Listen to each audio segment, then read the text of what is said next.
Welcome to At Least You Heard It Here, with your host, former federal prosecutor, Alyse Adamson. Take it away, Alyse.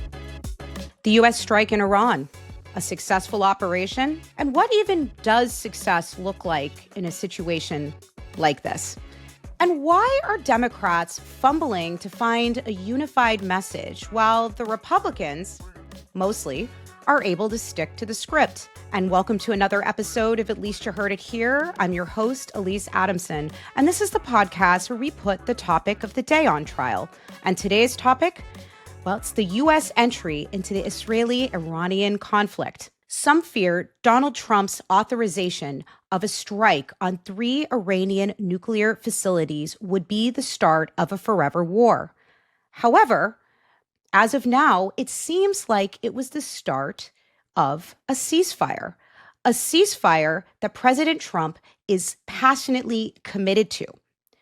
So passionately that he lashed out at both countries for seemingly having violated the hours-long agreement. Iran violated the peace agreement and the ceasefire agreement. Do you believe that Iran is still committed to peace? Yeah, I do. They violated it, but Israel violated it too. Are you questioning if Israel is committed to Israel, as soon as we made the deal, they came out and they dropped a load of bombs, the likes of which I'd never seen before. The biggest load that we've seen. I'm not happy with Israel. You know, when I say, okay, now you have 12 hours, you don't go out in the first hour and just drop everything you have on them. So I'm not happy with them. I'm not happy with Iran either. But I'm really unhappy if Israel's going out this morning because of one rocket that didn't land, that was shot, perhaps by mistake, that didn't land. I'm not happy about that. You know what? We basically have two countries that have been fighting so long and so hard that they don't know what the fuck they're doing. Do you understand that? So what now?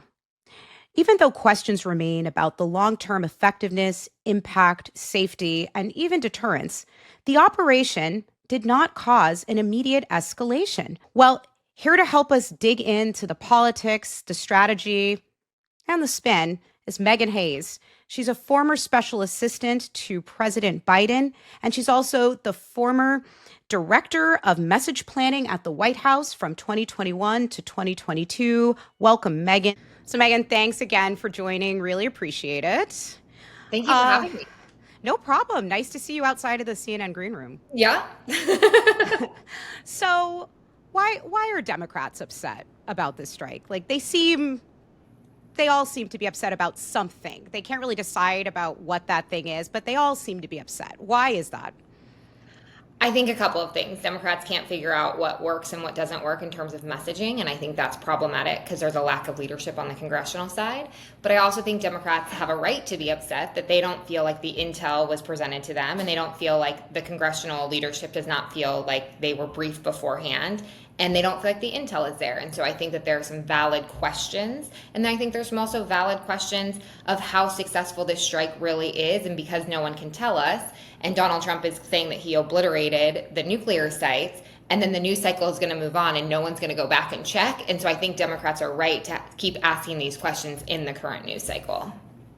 Yeah, they're absolutely right to ask questions. I mean, one of the questions I have, and I'm just going to be very clear, right now I'm sitting as an American citizen and voter. This is way outside of my bailiwick. I do legal analysis, as you know. So I'm getting my news from the media and, from different written sources. I'm trying to do my best to make sure they're credible and they have facts, these things that are rare today. But one of the things I want to know is, like, where's the uranium?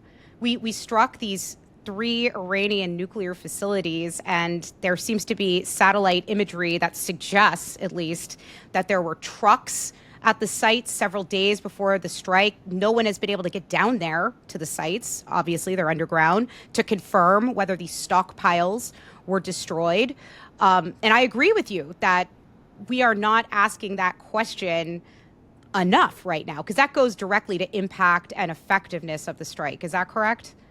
Yeah, I think so. And I think when this strike originally happened, our military is so amazing and so awesome and has such great capabilities that the American people do not track on a daily basis. Hearing about these bombs, hearing how successful they were, hearing about how the bombers can fly for 18 hours and they refuel in the air, that is an awesome feature that we have as the United States, and we have an amazing military.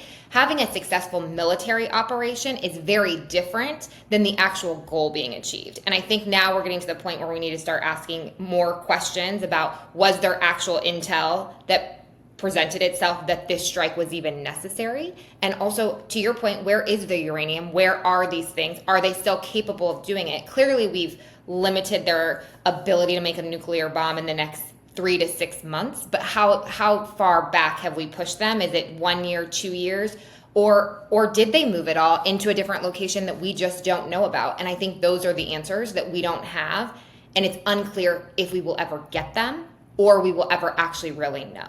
Because it seems that when Tulsi Gabbard told everyone that that the Iranians did not have a nuclear program just in March a few months ago, was she not telling the truth then? Or is Trump not telling the truth now? So the math isn't mathing on the intel. And I think that the American people deserve to know. And I think it is right for Democrats and Republicans, frankly, to understand that. It's our right to know if we're using taxpayer dollars, what they're being used for, and are we at risk? Yeah, and I mean, the Republicans largely right now seem to have a unified message. They seem to all be reading off the same script with their talking points. But there was a fracture in MAGA leading up to the strikes. We had Tucker Carlson being very vocal, pushing back very strongly against Ted Cruz, against these potential strikes. We had Steve Bannon. The reporting was that he was in the White House trying to convince Donald Trump that this was not the right course of action. Of course, it has happened. So we just have to, move on for the should we now to the what now. But I'm just curious, was there anybody in the Democratic Party that was aligning with Trump's thinking here, that we've tried diplomacy pretty much since this regime came into power, just dealing with them, but definitely since they have sought to arm themselves with a nuclear weapon, that diplomacy has failed. Now we need to consider military action. Have any Democrats split from the party agreeing that a military strike was probably necessary at this point to send a message? I don't think you've seen any Democrats say that. I think that Democrats have said for a long time that that Iran should not have the ability to make a nuclear bomb. I don't think anyone in either party is in disagreement there. But I think a lot of Democrats feel like this is a fake controversy that Trump created in his first term when he pulled out of Obama's the Iran nuclear deal and the JCPOA, and Trump pulled out of it. And it's almost like he created a problem so he could solve it later. I also think that Netanyahu knew that if he started bombing, we'd have no choice but to come in. The United States would have no choice but to come in and help finish this problem because they didn't have the capability of finishing it. So we kind of got goaded a little bit. But I don't think that Democrats, by any stretch of the imagination, think that Iran should have any capabilities to have a nuclear weapon in any way, shape, or form. But I'm not sure that people were done having talks of diplomacy, especially since, again, the intel suggests from the Director of National Intelligence that they did not have the capabilities and it was not imminent. So it leads people to there's a lack of understanding of why the military was necessary right now. Now, you mentioned that Obama-era agreement. Can you just explain that a little bit? My understanding, again, here I am just sitting back as the American voter. I didn't follow it very closely, but my understanding it was something like 15 years in duration, and Iran had agreed to only use their nuclear program for civilian purposes, and they could not seek a nuclear weapon. And there was some kind of explain. I thought there was some kind of mechanism where if they pulled out, it would still take them 18 months to 2 years to start to weaponize. So we would have enough opportunity to stop them. Is that so? I'm right? Also not an expert in this, and I did not work for Obama when this all was negotiated. But I also think that there were people who were doing inspections on the ground, and I think that there was more. A lot of our allies were involved. It was more than just the United States that was involved in this arrangement with Iran, and I think that Trump pulled out because he thought it was a bad deal, but it's unclear from the first term why he thought it was a bad deal, if he was literally trying to negotiate a similar situation so they did not have the capabilities to make a nuclear bomb moving forward. Well, what's interesting to me, Meghan, is, we've just been having this conversation for a few minutes, but I've already heard a very concise message coming from you that makes a lot of sense about why there would have been opposition to this particular strike. But again, as somebody who's been listening to a lot of these talking heads like ourselves on TV, I'm not hearing the same words coming out of these Democratic surrogates' mouth. I mean, some are saying, completely condemn the attack. Others are saying, well, we should have given diplomacy a little bit longer and then maybe we would have struck militarily. Others are saying, like you've said also, we just needed more information. We don't have any more classified information. All we have is the March information. Maybe there's something more, but we don't know it. Why is it so hard to come up with a message that resonates, that's kind of succinct, kind of like you're advancing here now? Why does there seem to be kind of like piecemeal messaging and not kind of an agreement on what to say? For me, I don't have a constituency group that I have to appease. I have an audience of one, my mother, who just needs to be okay with where I stand on most things, and even then it's questionable. But I think that, when people have to get elected, their constituents want different things from them, where their messaging is different and their beliefs are different. You have, AOC came out and said that Trump should be impeached. This is an impeachable offense. And then you have other Democrats. You heard some surrogates yesterday who were not elected saying that this was a really good thing that Trump was doing. So as you're saying, we're all over the map. But I think that it's okay to give Trump flowers when there's something that's successful. And right now, this looks very successful, and it looks like it accomplished what it needs to. But I do think we need to have more information. But I'm also not under any illusions that we might have to take a wait and see approach. We might not know the success of this operation for a week or 2 weeks. And I know that doesn't work in a news cycle. It doesn't work on TV. As you know, everyone wants information immediately. But it's okay to say we had a successful strike. We think this will be successful. We now have to be on alert because Iran is going to strike back, just like they tried to do yesterday.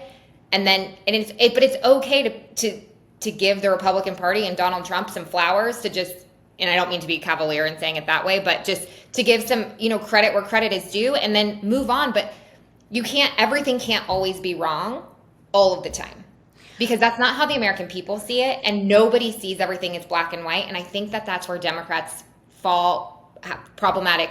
Their problems lie with a lot of issues. It's not just this one. Thank you so much for saying that, because I mean, look, as of this recording, and things are very fluid, things seem to be changing hour by hour, but as of this recording, there is a ceasefire in effect. That is a win. That is a win. And for all of this, really heightened rhetoric we heard in the lead up to the strike, even from the right, we heard Tucker Carlson and other people say this is going to lead to a forever war. We didn't see that in the immediate aftermath. Again, to your point, wait and see approach, things could change, but that didn't happen immediately. It seems like Iran found their off-ramp by, yes, they retaliated yesterday, but it was largely performative. They called Qatar and let them know what they were going to be doing. So thank goodness there was no civilian casualties. None of our military was harmed. Probably cost us money to defend against those missile strikes. So it didn't come without an economic cost, but there was no damage to humans or property that has been reported. Absolutely. So why are we not just giving the flowers, as you say? I think that's a perfect phrase. Like, why is it so hard just to say, you know what, I didn't agree with this strike, but it turned out okay for now, and a ceasefire is great? Well, what would happen? Maybe it's the constituencies, like you just said. Maybe people have become so polarized, they would be, angry, and they would take the pitchforks. But to your point that you just said, you don't think people want that? Like, we want America to win. So why can't we just take our wins? I think it's because our country is so divided. Even if you look at the polling, I think there was polling out today that, the majority of independents and Democrats think that the strike was not the proper way to go, but Republicans, it was like only 18% or 12%, something very low, under 20% disagree with it. And so we're just so polarized. So the polling isn't even helpful anymore to help decide how Democrats and Republicans should operate on policy. And I think that's really a detriment to our country. It's going to start impacting it's going to impact the economy. It's going to impact actual policies that impact people's everyday lives. And, Iran having a nuclear bomb is horrible and terrible, and they should not have that, and all the things. But that doesn't really impact people that are living in middle America who can't afford their housing or their groceries. And it's unfortunate that we can't even come together on something that is like so clearly obvious, that Iran cannot have a nuclear weapon. maybe his tactics were not something I agree with, but the overall goal and strategy is something that most Americans, I would say 98% of them, do agree with. So it's really disconcerting, because if we can't come together on something that's so obvious and so clear, how are we going to get to things that are so impactful and we're so spread apart on that impact everyday lives? Totally agree. And what's interesting is I find in my everyday life that most Americans actually agree on a lot of things, just not on these hot button political or policy issues, right? But those are things that average Americans don't really think about all the time unless you're really into the political news cycle. You know, if you don't talk about politics, I find you find more commonality with your neighbors, and I'm able to interact and have very good relationships with people who I know don't vote like I do all the time.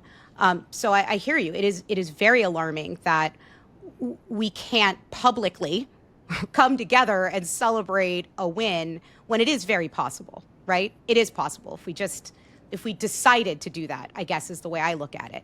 But we don't. We double down in our positions, right? And also, it's okay to celebrate a win in stages, right? Like, it's okay to say the strike was successful. That is incredible. We have a ceasefire. That is great. Like, we don't know what tomorrow brings, just like you were saying, how everything is changing hour by hour. We don't know what tomorrow brings. We don't know what tonight's going to bring. But it's okay to sort of move this in stages. We don't have to just lay these blanket statements like this was the absolute wrong thing to do. It's like, well, it's done.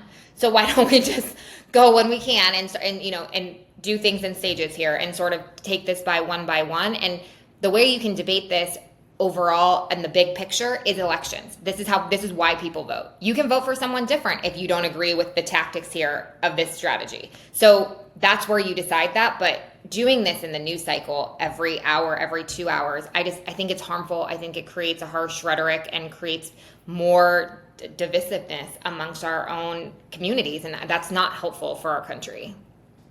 I totally agree. And not to distract from like the gravity of this conversation, but to inject some levity. Ever since you said flowers, I have that Miley Cyrus song, Flowers, stuck in my head. Have you ever heard that? Yeah. Sorry, I don't mean to be cavalier of like the term, but I just didn't know how else to like. It's actually a perfect description, but now that song is living rent free in my head. So great.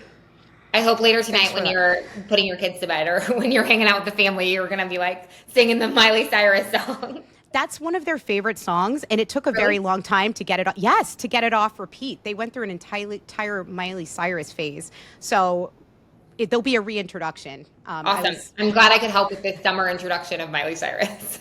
Thank you. All right. So I have one more question that I was really curious about. Anthony Blinken authored an op-ed I read and I thoroughly enjoyed. If those of you who are listening have not had an opportunity to read it, I highly suggest you do. And in that op-ed, he basically says, I hope America succeeds. And that's what we were just talking about. Everybody should be saying. But he's also reminding people that some of the groundwork that was laid for this strike was laid by Democratic administrations. For instance, the MOP, that is that bunker busting bomb, was developed under the Obama administration. That these plans, now we don't know how similar the attack plans are. Obviously, there's operational security, there's classified, but just generally that the Biden administration had actually kind of gamed this all out in a very similar way, ultimately concluding that a military strike, the risk outweighed any potential benefit. But they did it. I think they said they created, I saw some other reporting that they created an entire mock of the Fordo facility. So if all of this is true, why aren't Democrats taking more credit for what happened? I mean, again, and I've heard everything you've said, that they did not agree with the approach, but it seems like a lot of the things that made this strike seemingly successful were helped along by previous administrations. I think because Donald Trump would never let that happen, right? He goes on TV every single day criticizing the former president, whether it's Biden or Obama. And so I think that that's just never going to be something that he's ever going to give credit to. It's never going to be something that's like our military has been planning this for years, or our national security team, because what a lot of people don't know, just like at the DOJ or at the Department of Defense or the National Security Agency, a lot of those staff are career staff. The majority of them are career staff. And yes, political people come in and they lay over those, but they are normally career staff. They're normally people who've worked within these agencies before in different fields, and they come in, so they all know each other, regardless if they are Democrats or Republicans or what administrations they've worked for. So I think the Trump administration specifically wants to do things very politically. They didn't brief Democratic members of Congress. They only told Republicans. So they want to be very partisan in this, and they want to take all of the credit. And I think when it comes to national security and military operations, that's just not what we've been doing in the past. But this is a break from that. So I think that's part of the reason that Democrats aren't going to pop their head up. I also don't think that a lot of Democrats probably knew these things were taking place, right? There's operational security, there's national security implications, classified information. So maybe they didn't know that until Secretary Blinken mentioned it in this op-ed outside of a smaller group of people. So I think it's good to get that information out there. But at the end of the day, Donald Trump was the one that made the decision to do it, and whatever plans he used, wherever they were prepared along the way, I mean, he will get credit. He will have to take the credit and anything negative that comes from it, right? He has to own the entire operation because he didn't go to Congress and he didn't brief Congress. So it all lies at his feet, success or not success. Yeah, no, I totally agree with that too. All right, final thoughts. Messaging going forward. I mean, you've already said that a wait and see approach is, quite frankly, probably the most realistic kind of next steps in this scenario. But right now, what we have is certain lawmakers, as you said, AOC calling for impeachment, many questioning whether the Trump administration's authorization of these strikes was even constitutional. I mean, I would just say, as a lawyer, this is my bailiwick, that you've had multiple bipartisan use of these very limited wartime powers outside of congressional approval. You had Clinton making unilateral decisions in Kosovo. You had President Obama making unilateral decisions in Libya. And so I'm not drawing direct comparison. I'm just saying the rationale that has been used previously to allow an executive as commander-in-chief to make these unilateral, decisive military actions have been used and justified in the past, and it doesn't seem like the thinking is any different here. But some lawmakers are calling it unconstitutional, calling the courts to finally weigh in on it and calling for impeachment. Do you think we're going to continue to see that in the coming days, or do you think that that was just necessary rhetoric in the aftermath of, to your point, a very partisan decision, and ultimately everything will just kind of settle down? I think things will settle down, but I also think that if Congress wants to be a co-equal branch of government and be a check on the executive, regardless of party, then they need to be a check on the executive in a equal way. They don't get to just pick and choose, and just because you have a Republican in office, you can't be for everything that president is doing, constitutional or not, or there are many examples, as you know, where Donald Trump has not followed the law, and the Republican Congress members have gotten right in line calling BS on it. So you don't get to be a co-equal branch of government only when you want to be, and only do your checks and balances when you want. You have to do it all the time.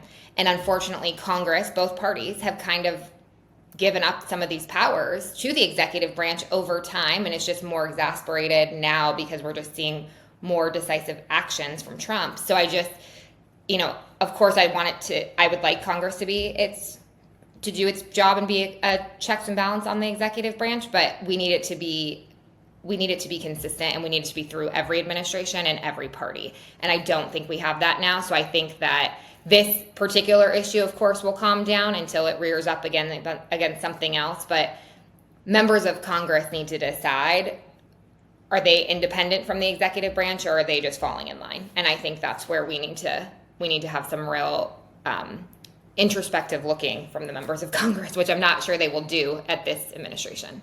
And Meghan, I'm going to have you on again so we can discuss that we do have three equal branches, co-equal branches, and checks and balances. I think people have forgotten, or they're not teaching civics class. And actually, to your last point, Ezra Klein did a phenomenal piece earlier in the year about just exactly that point, that Congress has seemingly ceded all of their power to the executive branch, and they aren't thinking for themselves. It was some particular phrase they use in video gaming, like not real people or not non-real player. I don't even remember, but it was a great piece. You should check it out if you didn't listen to it, and anyone listening here should check it out. But that's exactly right. We have checks and balances. They have power, and they have decided that they would like to cede their power. And even if they are of the exact same political party, they are part of a very powerful, important branch of government, and they have independent duties, and they do have an obligation to check the executive branch. So thank you so much for joining today and helping us break this all down. Like I said, I would love for you to join again, and I'm sure we will be in a CNN green room together very soon. Once the news cycle changes and we're covering other things, I'm sure we will be back. Can't wait to see you again. Great. And for all of those that have listened and you enjoyed what you heard, please be sure to click like and subscribe. And remember to tell folks, at least you heard it here.